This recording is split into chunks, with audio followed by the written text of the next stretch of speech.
تو آپ فرمانے لگے اس اماں سے یہ عزیر کا گھر ہے؟ تو اماں فرمانے لگی ہاں ہے تو عزیر کا، لیکن وہ تو 100 سال پہلے غائب ہوئے، دوبارہ آئے ہی نہیں۔ آپ فرمانے لگی اماں میں ہوں عزیر۔ اماں کہنے لگی کہ عزیر کی تو ہر دعا قبول ہوتی تھی، اگر آپ عزیر ہیں نا تو دعا کریں، میری ٹانگیں جواب دے گئی ہیں، آنکھوں سے نظر نہیں آتا، آپ دعا کریں، اگر آپ واقعی عزیر ہیں تو اللہ مجھے شفا دے دے گا۔ تو حضرت عزیر نے دعا کی تو رب نے انہیں شفا دے دی۔ حضرت عزیر کی عمر اس وقت بھی 40 سال تھی۔ حضرت عزیر کی عمر جب گئے تب بھی واپس آئے تو، اور حضرت عزیر کا بیٹا ان سے ملا تو اس کی عمر 118 سال تھی، پوتے بھی بوڑھے تھے۔ لوگوں نے حضرت عزیر علیہ السلام سے کہا یہ کیا ہے؟ فرمانے لگے یہ میرے اللہ کی قدرت ہے، یہ میرے رب کی قدرت ہے۔ آج بھی آپ دیکھ لیں، آج کل ہمارے ہاں اس بات کا چلن کم ہے۔ مثلا مجھے دعوت دینے والے دوستوں کی پیار سے محبت سے ایک بڑی تعداد ہے، آپ آ جائیں آپ آ جائیں، بلکہ جس جگہ گئے ہوتے ہیں نا وہاں بھی کو 18-20 لوگ مل جاتے ہیں نئی دعوت دینے والے۔ میں اکثر کہتا ہوں یار جو پچھلے سال تقریر کر کے گیا تھا اس پہ عمل کر لیا سب نے؟ اللہ تعالیٰ کا فضل ہے، یہ میرا روزگار نہیں کہ میں نے دوپہر کو بھی پیسے لینے ہیں تو شام کو بھی لینے ہیں، تو مجھے ذرا زیادہ جلد سے مل جائیں گے تو دیہڑی اچھی ہو جائے گی۔ اللہ نے اسے بے نیاز رکھا ہے۔ سوال یہ ہے کہ تقریروں کا، وعظوں کا، جلسوں کا مقصود بھی تو کچھ ہونا چاہیے نا۔ کیا مقصد ہے؟ روز 2 گھنٹے تقریر سنو اور عمل کب کرنا؟ دین کو عملاً، دین اسلام اس لیے نہیں آیا کہ اس پہ کھل کے مقالے لکھے جائیں، اس پر کھل کے تقریریں کی جائیں، ایک ایک کریں یہ کام بھی ضرورت کے لیے، حرج نہیں، لیکن یہ تو عملی نفاذ کے لیے آیا ہے نا۔ تو عملاً دین کی طرف رغبت کرے۔ میلاد شریف کے موقع پر ہمیں زیادہ جوش دکھانا چاہیے دین پہ عمل کرنے کا، اس لیے کہ حضور سید عالم علیہ السلام کی بعثت مبارکہ کے مقاصد بھی تو اجاگر ہو کے سامنے ہوتے ہیں کہ نہیں؟ دوسرا مقام قرآن مجید میں اللہ فرماتے ہیں وَمَا أَرْسَلْنَا مِن رَسُولٍ إِلَّا لِيُطَاعَ بِإِذْنِ اللَّهِ، دنیا میں ہم نے جتنے بھی رسول بھیجے وہ اس لیے بھیجے کہ ان کی اطاعت کی جائے۔ رسول دنیا میں اس لیے آتے ہیں کہ ان کے پیچھے چلا جائے، نقش قدم ان کا اپنایا جائے، ان کے رستوں کا بندہ مسافر بنے۔ رسول اطاعت کے لیے آتے ہیں، ان کی فرما برداری کی جائے۔ میں آپ سے عرض کروں گا کہ یہ محبتیں بڑی ضروری ہیں، یہ محبتیں ہوں گی تو عمل کا جذبہ پیدا ہوگا، لیکن ایک دوسرا پہلو بھی یاد رکھیے گا، رسول پاک آئے ہیں فرما برداری کے لیے۔ اگر فرما برداری نہیں کرتے، بات ہی نہیں مانتے، آپ جس سے بھی دعوی محبت کرتے ہیں وہ دلیل مانگتا ہے، تو حضور سے دعوی محبت ہے تو اس کی عملی صورتیں بھی تو ہونی چاہیے نا۔ ہر پیغمبر اس لیے آئے کہ ان کی فرما برداری کی جائے، اطاعت کی جائے، اور اگر کوئی میرے نبی پاک کی فرما برداری کرے پھر تو اس کا انداز ہی نرالا ہے۔ قُلْ إِن كُنتُمْ تُحِبُّونَ اللَّهَ فَاتَّبِعُونِي يُحْبِبْكُمُ اللَّهُ، فرمایا محبوب ان سے فرما دیں اگر رب سے محبت کرنا چاہتے ہیں تو آپ کی غلامی کریں، ملے گا کیا؟ اللہ خود ان سے محبت فرمائے گا، خود ان سے محبت۔ صحابہ کرام کے اندر نا حضور سے پیار کا جذبہ بھی والہانہ تھا، والہانہ۔ نبی کریم، وہ آج کل کچھ لوگوں کو یہ بھی غلط فہمی ہوتی ہے نا جی مروج دکھائیں، اس کا حکم ہے، حکم ہے، یہ بڑی نہیں، آپ یہ بتائیں تو میں کہتا ہوں حضور نے حکم دیا تھا کسی صحابی کو کہ میں کلی کروں تو میرے منہ سے نکلا پانی چہرے پہ مل لینا؟ حکمن کہا تھا کسی کو کہ میرے ناک سے بلغم نکلے تو چہرے پہ مل لینے؟ کہا تھا، لیکن وہ ملتے تھے کہ نہیں ملتے تھے؟ والہانہ پن تھا، حضور کے ساتھ پیار تھا، والہانہ شوق تھا، لیکن جس طرح پیار والہانہ کرتے تھے نا والہانہ، اس طرح بات بھی والہانہ ہی مانتے تھے، بات بھی پیار ہم بھی والہانہ کرتے۔ ہمارے ہاں کہتے ہیں نعرہ لگاؤ، پھر زور سے لگاؤ، پھر دونوں ہاتھ کھڑے کر کے لگاؤ، پھر جناب اس طرح کر کے لگاؤ۔ یہ ساری باتیں ٹھیک ہیں، یہ والہانہ پن ہے، اچھی بات ہے، لیکن یہ بھی تو بتائیں کہ حضور کی بات بھی والہانہ مانتے ہیں؟ ہمارے ہاں لیت و لاللہ ہے، گنجائش ہے، دیکھ لیں گے، کر لیں گے، شریعت کی رخصت پر عمل ہے، یہاں گنجائش مل گئی تو لے لو، یہاں مل گئی تو لے لو۔ صحابہ تو بات بھی والہانہ مانتے تھے۔ حضور جمعے کا خطبہ دے رہے ہیں، ایک شخص اٹھ کے کھڑے ہو گئے، اللہ کے محبوب نے فرمایا بیٹھ جاؤ۔ ایک صحابی اس کونے میں تھے، ابھی مسجد کے قریب، ان کے کان میں آواز گئی بیٹھ جاؤ، وہ وہیں بیٹھ گئے۔ ایک اس کونے میں تھے۔ ہمیں واضح احکامات دین کے مل جائیں تو اس میں بھی گنجائش ڈھونڈتے، اس کونے میں تھے، کانوں میں آواز گئی بیٹھ جاؤ تو وہ وہیں بیٹھ گئے۔ اس کونے میں تھے ایک، ان کے کان میں آواز گئی وہیں بیٹھ گئے۔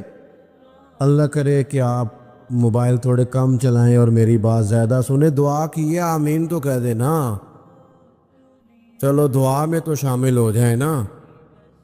اللہ تعالیٰ دعائیں تو کرنی چاہیے نا، اللہ قبول فرماتا ہے اپنے بندوں کی دعا۔ دوست، واضح حکم ملنے کے باوجود بھی لوگ، واضح احکامات کے باوجود بھی اس میں لوگ گفتگو کرتے ہیں، کل پرسوں ترسوں کا نام لیتے ہیں۔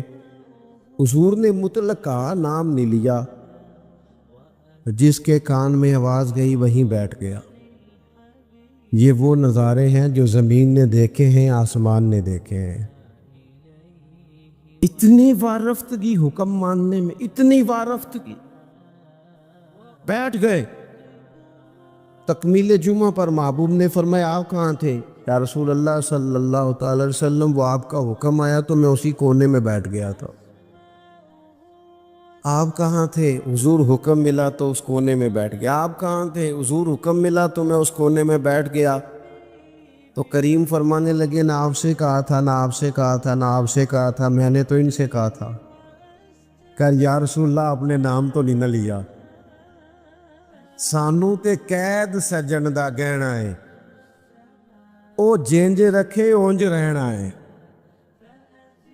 یا رسول اللہ آپ نے نام نہیں نہ لیا، حکم مل گیا بیٹھ جاؤ تو لہذا بیٹھ جاؤ۔ بات ماننا ہمارے ہاں نا آج کل پیری مریدی بھی اسی کا نام ہے، نذرانہ بھی وقت پہ دو، دعوت بھی مرید کرتے ہیں، جتنی مرضی آپ کہو، روز کہو تو روز کھانا کھلاتے ہیں۔ آپ ان سے کہو کہ جناب میں آ رہا ہوں تو وہ تیار ہیں، پھول بھی لے کے کھڑے ہیں، لیکن اگر ان سے کہو بات مانو، پھر وہ کہتے تسی دعا کرو، ہے نا جی، نماز پڑھا کرو، کہتے دعا کرو۔ کمال ہو گئی ہے بھائی، آپ باقی سارے معاملات کے لیے آپ پورے تیار ہیں، اور یہ جو فرما برداری ہے، یہ جو بات ماننا، وہ کس نے ماننی ہے؟ وہ جس پر آپ کے شیخ نے، مرشد نے گھنٹوں تقریریں کی، وہ باتیں کس نے ماننی؟ کسی اور نے؟ کیا مانا ہے اس بات کا؟ کوئی گورکھ دھندا ہے؟ کیا آپ نعرے لگائیں، دعوی محبت کریں، اور جو ان کا اصل کام ہے، دیکھو وفادار وہ ہوتا ہے جو مشن کا ساتھی ہو، جو مشن کا ساتھی نہ ہو وہ ٹھیک ہے۔ پھر میرے ایک سنگی ہیں، مجھے ایک دن بڑی محبت سے کہنے لگے کہ جناب کھانا نہیں کھاتے آپ ہمارے گھر، کھانا ضرور کھائیں، ایک دن ضرور آ جائیں۔ میں انہوں آکھے یار توں آنا میرے نال رل کے 4 دن کو دین دا کام کرا. کہنے لگا جی وہ ٹھیک ہے کھانا. میں کہ کھانا تو یار ہر ہوٹل تو لب جاندہ ہے, وہ تو چلو اللہ توفیق دیتا ہے, کوئی زیادہ اچھا کھا لیتا ہے, کوئی تھوڑا سادہ کھا لیتا ہے. روٹی تو جس کو اللہ تعالیٰ نے صحت دیا اسے روٹی مشن حسن ہے, ڈیوٹیاں ذمہ داریاں اصل ہیں. اور کھانے یہاں کوئی من پسند کھانے دنیا میں آئے ہم, من پسند چیزیں تو جنت میں ملیں گی, اور وہ ملیں گی اور مزہ آئے گا. ہمارے بزرگ تو فرمایا کرتے تھے زمین کے اوپر کام, نیچے جا کے آرام. یہاں کوئی کام کرے, کوئی ڈیوٹی کرے, کسی ذمہ داری کا اظہار کرے, وہ خدمت سر انجام دے, وہ خاص سطحی چیزیں اس سے باہر نکلے. نبی کریم کی بات مانے والہانہ انداز, والہانہ. حضور علیہ السلام نے جس مشن کے لیے پتھر کھائے, جس مشن کے لیے حضور طائف گئے, جس مشن کے لیے حضور نے ہر دشمن کو معاف کر دیا کہ لوگ مسلمان ہو جائیں, دیندار ہو جائیں, امت اس مشن کے لیے کیا کام کرتی ہے, کیا ڈیوٹی کرتی ہے؟ کبھی دل میں تکلیف ہوئی ہے کہ آپ تجربہ کر لیں, سارے لوگ عید کی نماز پڑھنے بھی نہیں آتے, اس لیے کہ کچھ ایسے ہوتے ہیں جن کی ساری رات دکان کھلی رہتی ہے اور سویرے سو رہے ہوتے ہیں. کچھ کہتے ہیں میں نے وعدے کیے ہوئے ہیں وہ میں نے پورے کرنے ہیں. عید کی نماز بھی سارے پڑھنے, لیکن رش اتنا ہوتا ہے کہ مسجدیں چھوٹی پڑ جاتی ہیں. اس کا مطلب یہ ہے اگر ساری مسلمان امت نمازی ہو جائے تو نئی مسجدیں بنانی پڑیں, لیکن آپ باقی سارے کام کرا لیں, شوق سے کر دیں گے. بھئی سجدے کا بھی ذوق پیدا کرو. حضور کی فرما برداری اصل ہے. تیسرا مقام قرآن پاک کا, قرآن مجید نے کہا کما ارسلنا فیکم رسولا منکم یتلو علیکم آیاتنا, جیسا کہ ہم نے تمہیں میں سے تمہیں ایک رسول دیے ہیں جو تم پر ہماری آیتیں پڑھیں گے. وَيُزَكِّيكُمْ, اور تمہارا تزکیہ کر دیں گے, تمہیں پاک صاف کر دیں گے. نبی پاک کی تعلیمات یہ ہیں کہ تو ظاہری طور پر بھی بڑا صاف ستھرا ہو. حضور نفاست کو پسند کرتے, صفائی کو محبوب رکھتے, خوشبو کا استعمال کرتے, مسواک کو محبت سے استعمال کرتے, ظاہری صفائی بھی. اور ترمذی میں موجود ہے حضور نے فرمایا اے انس بن مالک میرے بیٹے, ہو سکے تو صبح اس حال میں کرنا کہ تمہارے سینے میں, فرمایا یہ میری سنت ہے, اور جس نے میری سنت سے محبت کی اسی نے مجھ سے محبت کی. نرے دانت صاف کرنا ہی سنت نہیں, دل صاف کرنا بھی سنت ہے. باطن بھی صاف ہونا چاہیے.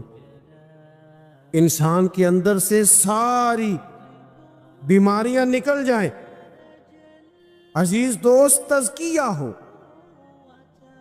حسد سے خالی ہو سینہ, بغض سے خالی ہو. یہ جو روحوں پر بوجھ ہوتا ہے یہ حسد کا ہوتا ہے, یہ باطن پر دھبا ہوتا ہے یہ عداوت کا ہوتا ہے. یہ کچھ چیزیں جو ہمیں بالکل بے قرار کر دیتی ہیں یہ تکبر کا روگ ہوتا ہے. یہ عجب خود پسندی یہ اندر انسان کے جوار بھاٹا پیدا کر دیتی ہے. اگر بندہ ہو جائے سادہ, حضرت باجدید بستامی رحمۃ اللہ علیہ کھڑے تھے, ایک شخص نے آپ سے پوچھا حضرت خواجہ پیر باجدید بستامی سے ملنا ہے. آپ فرمانے لگے یہ جو بندہ جس کا تم نے ابھی نام لیا ہے نا, اس کو ڈھونڈتے مجھے 30 سال ہو گئے, مجھے نہیں ملا. 30 سال. یہاں بیچارے نقیب ان کی کلاس لگ جاتی ہے اگر وہ لقب تھوڑے بیان کریں تو. لسٹوں میں لکھ لکھ کے دیے جاتے ہیں، یہ نام نہیں لیا، یہ نام نہیں لیا، فلانے چودھری کا نام رہ گیا، فلانے کا رہ گیا، فلانے کا۔ وہ چھوڑ دیں بھائی، یہ تو حضور کی تعریف کی محفل ہے، اس میں باقیوں کی تعریفیں کدھر سے آ گئی؟ کدھر سے آ گئی؟ یہ تو نبی پاک علیہ الصلوۃ والسلام کے ذکر پاک کی مجلس ہے۔ دوستو، آپ غور کریں گے اور چیزوں کو سمجھیں گے۔ خواجہ بایزید بسطامی سے اس نے کہا میں نے ملنا ہے، فرمانے لگے 30 سال سے ڈھونڈ رہا ہوں، ملا نہیں۔ وہ سائڈ پہ جا کے ایک بندے سے کہنے لگا میں نے حضرت خواجہ پیر شیخ بایزید بسطامی سے ملنا ہے۔ کہنے لگے ابھی تو وہاں کھڑے تھے تمہارے پاس۔ کہنے لگا میں نے تو پوچھا ہے۔ کہنے لگے اصل میں یہ جو تم نے لائن لگائی ہے نا حلقہ بات کی، یہ وہ مانتے نہیں اپنے آپ سے، نہ حضرت، نہ خواجہ، نہ پیر، نہ صوفی، وہ تو نیرا بایزید کہتے ہیں، اور اس میں بھی کئی دفعہ روتے ہیں رب کی بارگاہ میں۔ تو یہ جو القابات تم نے لگائے ہیں نا، ہمارا تو جناب بڑا عجیب منظر ہے۔ تو تزکیہ کے لیے حضور آئے، پھر فرمایا وَيُعَلِّمُكُمُ الْكِتَابَ وَالْحِکْمَةَ، حضور تمہیں کتاب سکھائیں گے، حکمت سکھائیں گے۔ حضور قرآن سکھانے آئے، نبی کریم کیا سکھانے آئے؟ آپ بنے انجینئر شوق سے، آپ لیکچرار بنے شوق سے بنے، لیکن ساتھ قرآن پاک کے قاری بھی تو بنے نا، قرآن پاک کو سمجھنے والے بھی تو بنے نا۔ اس بندے کو اتنی کہانیاں آتی ہیں، جسے اپنے شجرے آتے ہیں، جسے اپنی برادری کی شان آتی ہے، اسے قرآن کی آیتیں کیوں نہیں آتی؟ جسے ساری پنچایت میں ساری بات سنانی آتی ہے، اسے قرآن مجید بھی آ سکتا ہے۔ شرط یہ ہے کہ وہ آگے بڑھے، قرآن پاک کو سیکھے۔ ہم نہ کچھ کام ہم نے بچوں کے ذمہ، میرے پاس ایک صاحب بچہ لے کے آگے کہنے لگے دعا کریں یہ پڑھ جائے، تو میں نے کہا آپ بھی کو 100 سال کے نہیں ہو گئے، میں دعا کرتا ہوں آپ دونوں ہی پڑھ جائیں، آپ بھی تو پڑھ ہی سکتے ہیں نا، آپ بھی تو توجہ کریں نا۔ ہم نہ جناب، وہ بعض لوگوں کا عجیب زاویہ نگاہ بن جاتا ہے، او بھائی آپ بھی پڑھ سکتے ہیں، آپ کیوں نہیں پڑھ رہے؟ او جی میری اب زبان موٹی ہو گئی ہے، تو میں نے کہا یہ کل آیا ہے، واٹس ایپ سب نے سیکھ لی ہے، ایک حل ہے، ای میل کرنا بھی آ گیا لوگوں کو، اور کومنٹس دیکھنا بھی آ گیا، اور بڑے بڑے لوگ جن کو نہیں بھی توجہ جن کی ہونی چاہیے تھی ان کی بھی توجہ، یعنی میں تھوڑا مصروف زیادہ رہتا ہوں، اور اب تو کچھ طبیعت بھی ٹھیک نہیں رہتی، دعا فرمائے اللہ تعالیٰ کچھ کام لے لے۔ وہ کوئی دوست پوچھتا ہے کہ آج کل کیا کر رہے ہیں، تو میں کہنا کچھ بھی نہیں، بس ہڈیاں آنیاں جانیاں دیکھو، ادھر آ رہے ہیں اور ادھر جا رہے ہیں، بھائی یہی کام کر رہے ہیں، اس کے باوجود لوگ ناراض ہیں۔ یعنی مسئلے دو ہی تھے، عمر بھر حل نہ ہوئے، ایک نیند پوری نہ ہوئی اور دوسرا خواب مکمل نہ ہوئے۔ اے ایمان والو صبر کرو، صابر بنو، اے ایمان والو صبر کرو اور صابر بنو۔ کیا مطلب؟ پہلے صبر کا مطلب یہ ہے کہ اگر تمہیں کوئی ذاتی تکلیف پہنچے تو اس پر صبر کرو، وَصَابِرُوا، اس کا معنی یہ ہے کہ اگر دشمن کے مقابلے میں کسی اور کی طرف سے کوئی تکلیف آئے تو اس پر بھی صبر کرو۔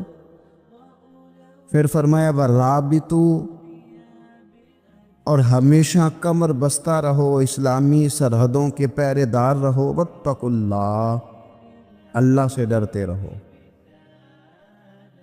لَعَلَّكُمْ تُفْلِحُونَ، اس امید پر کہ اللہ تمہیں کامیابی عطا فرما دے، تم فلاح پا جاؤ۔ یا ایھا الذین آمنوا اصبروا وصابروا، اے ایمان والو صبر کرو اور صابر بنو، صبر کرو صابر رہو، یعنی جو ذاتی تکلیف آئے اس پر بھی صبر کرو، اور مصابرہ کا معنی سامنے سے آنے والی تکلیف، اگر بیماری آ گئی، کوئی پریشانی آ گئی، کہیں کوئی اپنا دنیا سے چلا گیا، تو یہ ذاتی تکلیف ہے، اس پر بھی صبر کرنا۔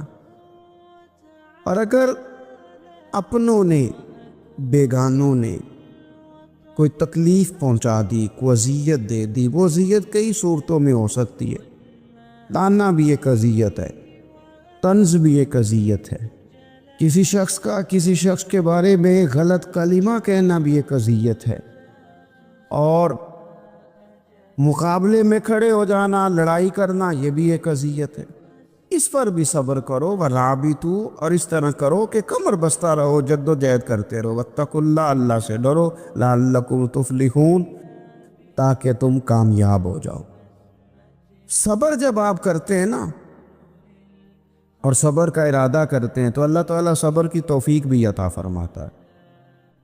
ہم نے یہ دیکھا ہے کہ ہمارے پاس نعمتوں کی کمی نہیں، ہمارے فریزر خوراک سے بھرے ہوئے، ہمارے دسترخوانوں پہ انواع و اقسام کی چیزیں چنی ہوئی ہیں، ہماری الماریوں میں کئی ہمارے لباس تیار شدہ لٹکے ہوئے، ہماری جیبوں میں ہماری ضرورت کا سرمایہ اللہ نے ہمیں دے دیا۔ لیکن اس کے باوجود جو لوگ ایک دوسرے سے پیار نہیں کر پا رہے، جو ایک دوسرے کے قریب نہیں جا پا رہے، تو اس کی وجہ یہ ہے کہ صبر نہیں رہا، حوصلہ نہیں رہا، کسی چیز کو برداشت کرنا ہمارے مزاج کا حصہ ہی نہیں رہا۔ اور پھر چونکہ امت مسلمہ نے انقلاب برپا کرنا تھا، دنیا کو پیغام حق دینا تھا، اگر ان کے اندر حوصلہ ہی نہیں ہوگا،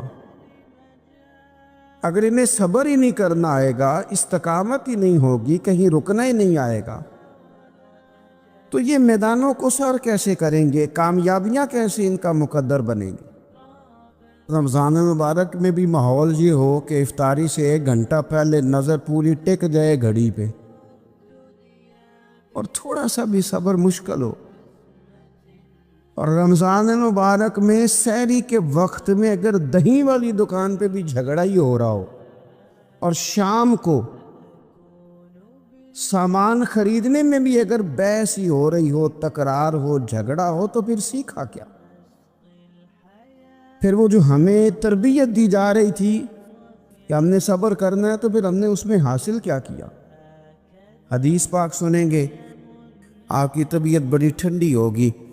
میرے نبی پاک صلی اللہ تعالیٰ علیہ وسلم نے ارشاد فرماتے ہیں کہ جو بندہ سوال سے بچنا چاہے گا، ارادہ کرے گا اللہ میں نے کسی سے نہیں مانگنا، فرمایا جو سوال سے بچنا چاہے گا رب اسے سوال سے بچا لے گا، اور جو لوگوں سے بے نیاز ہونا چاہے گا، کہے گا یا اللہ مجھے دنیا داروں کا محتاج نہ بنا، اپنی بارگاہ سے عطا فرما، جو لوگوں سے بے نیاز ہونا چاہے گا اللہ لوگوں سے بے نیاز کر دے گا، اور فرمایا جو صبر کا ارادہ کرے گا اللہ اسے صبر کی توفیق بھی عطا فرما دے۔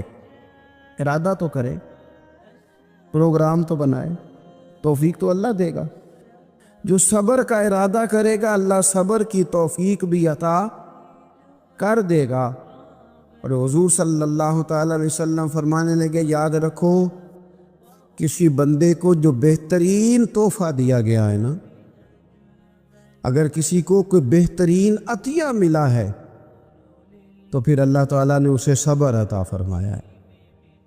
یہ بہترین تحفہ ہے، اس سے زندگی سنور جاتی، اس سے انسان باوقار اور مطمئن ہو جاتا ہے، اس سے اس کے شب و روز آسانی سے بیتتے، وہ دنیا کی پک ڈنڈیوں سے آسانی سے گزر کے اللہ کی بارگاہ ہے عالی مرتبت میں سرخرو ہو کر حاضر ہو جاتا ہے۔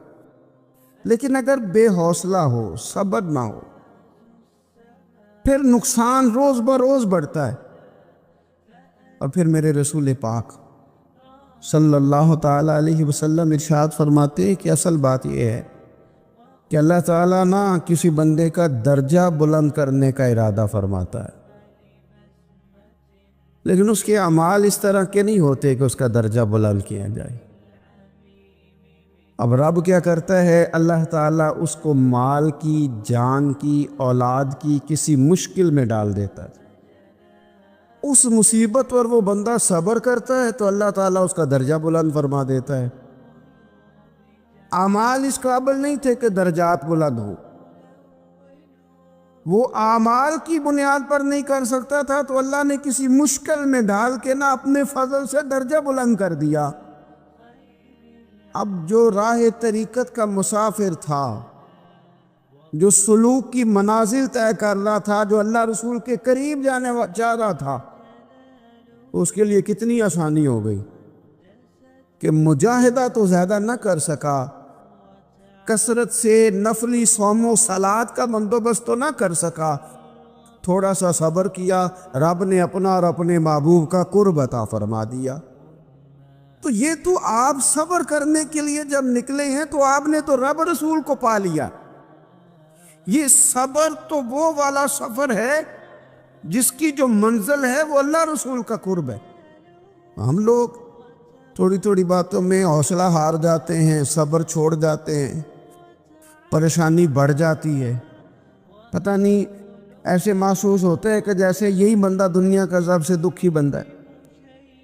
تو ایک تو یہ کہ ذاتی حیثیت سے صبر کر، ایک یہ کہ پھر دشمن کا جب مقابلہ ہو، آمن نصبرو و صابرو، آپ کا جب مقابلہ سامنے کسی کے ساتھ ہو تو پھر تیر، تلواریں، اسلحہ، بندوقیں یہ نہیں زیادہ لڑتی، میدانوں میں حوصلے لڑتے ہیں، میدانوں میں صبر لڑتا ہے، میدانوں کے اندر توانائیاں لڑتی ہیں۔ میدان کربلا کے اندر کوئی مقابلہ نہیں تھا تیر کا تیر کے ساتھ، تلوار کا تلوار کے ساتھ کوئی مقابلہ نہیں۔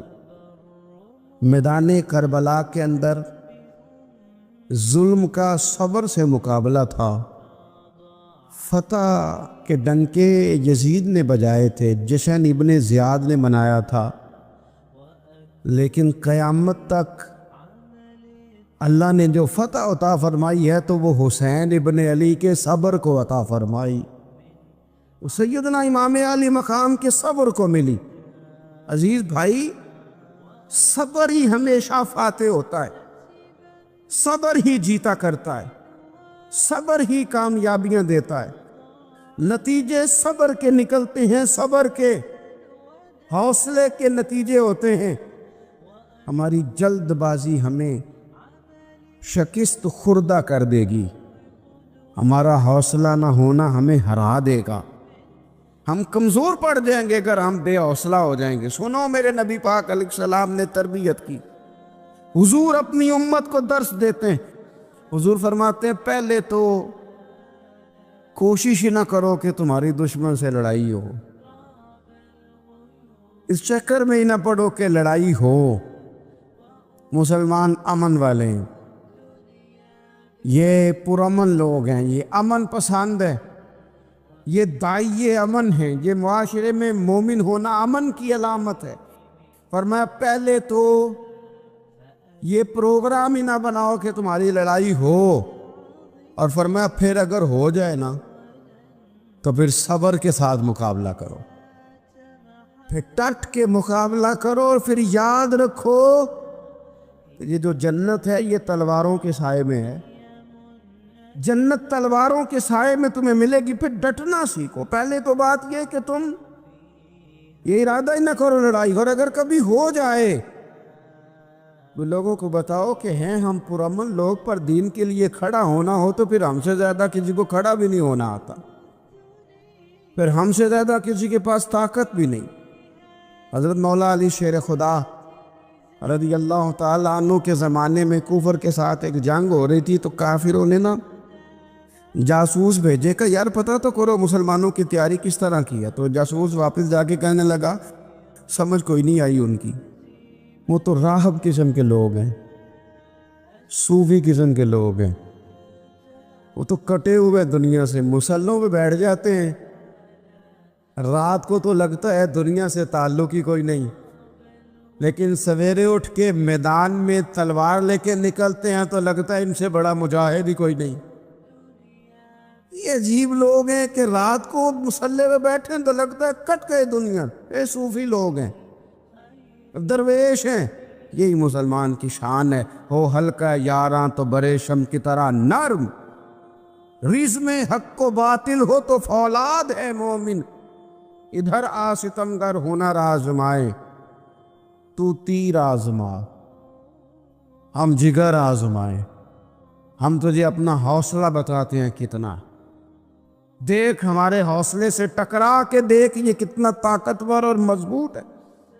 تو عزیز بھائی، اگر زندگی میں آپ کو صبر کرنا آ گیا، میں بڑے دنوں سے یہ عنوانات بیان کر رہا ہوں، اور آج تو خصوصی طور پر رمضان شریف کے اس جمعے میں اپیل کرنا چاہتا ہوں آپ سے کہ کمزور باتیں کرنی چھوڑ دیں، مایوسی کے جملے اپنی زندگی سے نکال دیں۔ ہم مسلمان ہیں، آپ بیمار ہو گئے ہیں تو یہ بھی خدا کا فضل ہے، گناہ معاف ہوں گے۔